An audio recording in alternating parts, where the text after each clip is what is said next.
Episode ने सिर्फ एक केस का फैसला नहीं दिखाया, बल्कि एक पूरी फैमिली की हकीकत नंगी कर दी। सेठ दाऊद का ईगो, अलियार का मॉरल स्ट्रगल और पिया की चुपचाप रेजिलियंस, सब कुछ अब एक साथ एक्सपोज हो रहा है। लेकिन ये सवाल अभी भी हवा में लटक रहा है। क्या अलियार का फैसला सेठ दाऊद के लिए सिर्फ बिट्रेयल है या जस्टिस का पहला कदम?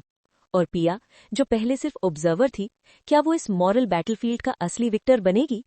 एपिसोड के एंड तक आप सोचेंगे, अगर ये ट्विस्ट नहीं होता तो स्टोरी का असली वेट समझ में नहीं आता।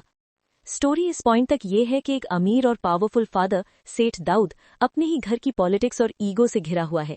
उसका बेटा अलियार सिर्फ ओबीडियंस और फियर से बड़ा हुआ, लेकिन अब मॉरल इंडिपेंडेंस और लव के लिए खड़ा हो रहा है।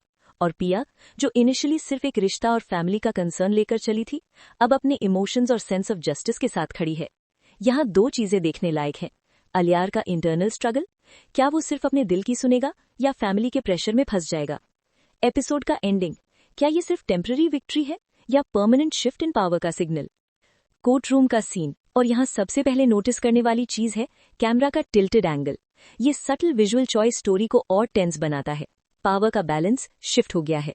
सेठ दाऊद का ईगो टावर गिर रहा है और हर माइक्रो एक्सप्रेशन, जैसे जॉ का ट्विच, आंखों का नैरो होना, हर फ्रेम में हाईलाइट हो रहा है।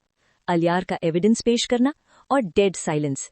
म्यूजिक इंटेंशनली लो है ताकि व्यूअर्स सेठ दाऊद के डिसबिलीफ और शॉक को फील करें। ये एक साइकोलॉजिकल ट्रायम्फ का मोमेंट है। यहाँ हीरो सिर्फ एविडेंस नहीं दिखाता, वो अपनी मॉरल करेज दिखाता है। अब सीन शिफ्ट होता है पिया पर। वर्डिक्ट का पता चलने के बाद उसकी आंखों के सटल मूवमेंट्स और प्यूपल्स का एक्सपैंड होना एक फिजियोलॉजिकल साइन है, जॉय और रिलीफ। ये स्मॉल नॉन वर्बल क्यूज ही ड्रामा का इमोशनल बैकबोन है। हग सीन में आंसू सिर्फ ग्रीफ के लिए नहीं, बल्कि खुशी और लिबरेशन के लिए हैं। और एक और मोमेंट, अलियार बिना डायलॉग के डिसीजन ले रहा है। कैमरा टेंस हैंड्स और जॉ पर फोकस करता है और पिया की तरफ नजर। साइलेंस यहाँ अलियार की वॉइस है। ड्यूटी और लव का कॉन्फ्लिक्ट, फैमिली और जस्टिस का क्लैश। क्या आप नोटिस कर रहे हैं? ये नॉन वर्बल स्टोरी टेलिंग का अल्टीमेट एग्जाम्पल है। यहाँ एक चीज और नोटिस करनी जरूरी है। सेठ दाऊद का रेज सिर्फ केस लूज होने का नहीं, ईगो का कोलैप्स है। और अलियार का ट्रांसफॉर्मेशन, पहले ओबीडियंट बेटा, अब एक्टिव मॉरल एजेंट। ये देसी ड्रामा में रेयर और रिफ्रेशिंग कैरेक्टर एवोल्यूशन है। मिनी ट्विस्ट, पिया का काम रिएक्शन कोर्ट में एक सटल रिबेलियन है अगेंस्ट पेट्रियार्कल प्रेशर। ये सिर्फ इमोशनल रेगुलेशन नहीं, बल्कि सिंबॉलिक एम्पावरमेंट है। ये सीन स्मॉल एक्सप्रेशंस और लाइटिंग के थ्रू सोसाइटी के रिजिड नॉर्म्स को साइलेंटली चैलेंज करता है। वेट फॉर इट, कोर्ट का फाइनल वर्डिक्ट सिर्फ लीगल डिसीजन नहीं, ये हर कैरेक्टर के पर्सनल आर्क को रीडिफाइन करता है। अलियार के लिए ये लिबरेशन का मोमेंट है, पिया के लिए इमोशनल एजेंसी, और सेठ दाऊद के लिए ईगो का इररिवर्सिबल डेंट। अब एक थियरी पर फोकस करते हैं। नोटिस किया आपने पिया का ड्रेस कलर? व्हाइट से पिंक ट्रांजिशन, इनोसेंस से स्ट्रेंथ और एम्पावरमेंट।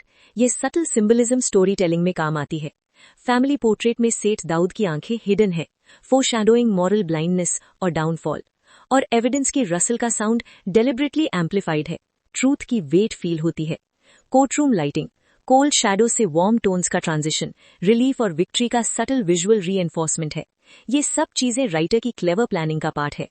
और एक हिडन डिटेल, अलियार का नॉन वर्बल करेज एक लार्जर सोसाइटल स्टेटमेंट है। पर्सनल एथिक्स और लव का ट्रायम्फ ओवर हायरार्किकल प्रेशर। यहाँ ऑडियंस को चैलेंज किया जा रहा है, क्या आप भी सिर्फ सरफेस पे देख रहे हैं या डीपर मीनिंग समझ रहे हैं? अगर आप भी ये सटल डिटेल्स मिस कर गए थे, ऑनेस्टली आप अकेले नहीं हो। आपको लगता है क्या आप अलियार के मॉरल चॉइस में फुली अलाइन करते हैं या थोड़ा सेठ दाऊद का पर्सपेक्टिव भी वैलिड है? कमेंट में बताइए। और हाँ, अगर आपको ये एनालिसिस पसंद आ रहा है, सॉफ्टली सब्सक्राइब कर लेना ताकि अगले एपिसोड के ब्रेकडाउन का सस्पेंस मिस ना हो। सबसे इमोशनल मोमेंट, अलियार के हैंड्स का कैमरा पे फोकस और पिया की आंखों का रिएक्शन। ये सिर्फ फैमिली ड्रामा नहीं, ये मॉरलिटी और लव का अल्टीमेट क्लैश है। वर्डिक्ट अनाउंस होने के बाद हर ओपन लूप क्लोज होता है। अलियार का चॉइस, पिया की रेजिलियंस, सेठ दाऊद का ईगो क्रैश। और ये रियलाइजेशन, करेज और एथिकल एक्शन पेट्रियार्कल हायरार्कीज को चैलेंज कर सकती है। इंडिविजुअल चॉइस और जस्टिस का वेट सोसाइटी और फैमिली दोनों पर इम्पैक्ट डालता है। अब एक अनआंसर्ड क्वेश्चन है, क्या सेठ दाऊद के एलाइज रिवेंज लेंगे? और अगला ट्विस्ट, क्या कोई हिडन फैमिली सीक्रेट एक्सपोज होगा? और सबसे खौफनाक बात, अब वापस जाने का कोई रास्ता नहीं। नेक्स्ट एपिसोड का सस्पेंस यही केओस और मॉरल बैटल्स को और डीप करेगा। तब तक ये स्टोरी सिर्फ जस्टिस और लव का नहीं, बल्कि करेज और ट्रूथ का भी लेसन है।